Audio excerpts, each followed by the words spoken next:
ছাত্রছাত্রীদের আহ্বানে সাড়া দিয়ে আজকের এই মানববন্ধনে উপস্থিত কলেজের সকল শ্রেণীর শিক্ষক, কর্মকর্তা, কর্মচারী, ছাত্রছাত্রী সবাই আমরা কেন এই রাজপথে সেই মানববন্ধনে দাঁড়ালাম সে ব্যাপারে আপনাদের সামনে দুটো কথা বলতে চাই। সম্মানিত ভাইরা, সম্মানিত সাংবাদিক ভাইরা, আমরা নদীমাতৃক বাংলাদেশের মানুষ। এখানে বর্ষা হবে, বন্যা হবে, বৃষ্টি হবে, এটা স্বাভাবিক ব্যাপার।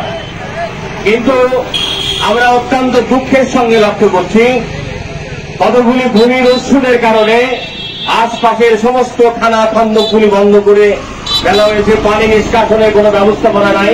সামান্য একটু বৃষ্টি হলে সেই বৃষ্টির পানি এবং আশপাশের সমস্ত পানি কলেজ ক্যাম্পাসে, কলেজের রোডে সমাবেশ জমা হয়ে ছাত্রছাত্রীদের, শিক্ষক, কর্মকর্তাদের শিক্ষা প্রতিষ্ঠানে ঢুকবার কোন সুযোগ নাই।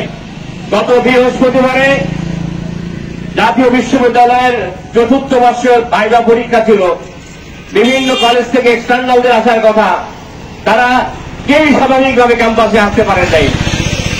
ছাত্রছাত্রীরা লুঙ্গি হাতে করে ক্যাম্পাসে এসে বসে তাদের পরীক্ষা নিতে হয়েছে বসে।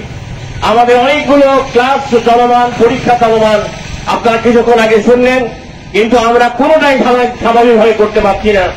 গত 28 আগস্ট আমি অধ্যক্ষ হিসাবে কুমারখালী পৌরসভার বর্তমান প্রশাসক বরাবর আমি আবেদন করেছি। আমি উপজেলা নির্বাহী কর্মকর্তার কাছে আবেদন করেছি আমাদেরকে জলবদ্ধতাকে রক্ষা করেন, আশপাশের যেই পানিগুলি নিষ্কাশনে করে ব্যবস্থাপনা করেন। তাদের কাছে বিভিন্নভাবে কথা বলা হয়েছে।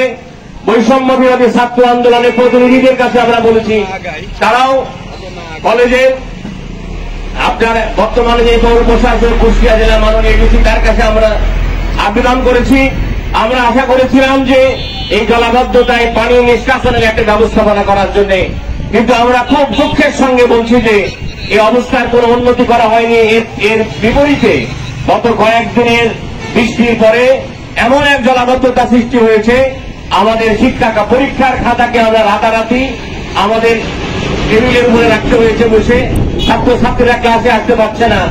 ঈদে মিলাদুন্নবীর অনুষ্ঠান আমরা বন্ধ করতে বাধ্য হয়েছি।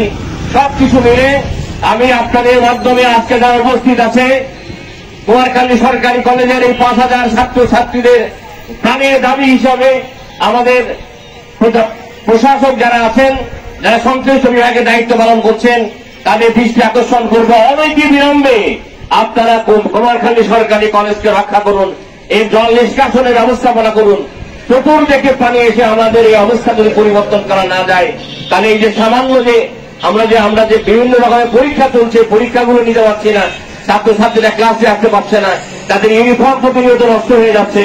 আমি এই ব্যবস্থাটি ঊর্ধ্বতন কর্তৃপক্ষের দৃষ্টি আকর্ষণ করার জন্য ছাত্রছাত্রীদের আহ্বানে আজকের এই মানববন্ধনে আমরা সব শিক্ষকরা সেই ছাত্রছাত্রীদের পাশে দাঁড়িয়েছি।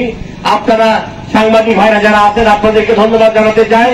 এবং এই ছাত্রছাত্রীদের এই প্রাণের এই দাবি, এই কলেজের শিক্ষক কর্মচারীদের এই দাবিকে আপনারা ঊর্ধ্বতন কর্তৃপক্ষ আমাদের এই দাবিকে দেখবেন, আমাদের এই জলাবদ্ধতাকে রক্ষা করে স্থায়ী সমস্যার সমাধান করতে হবে।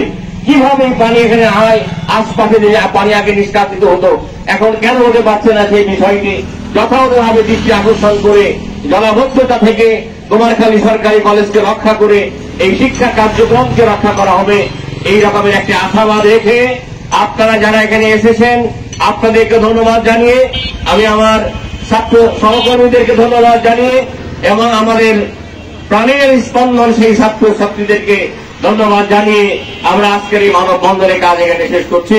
সবাইকে ধন্যবাদ। বাংলাদেশ জিন্দাবাদ।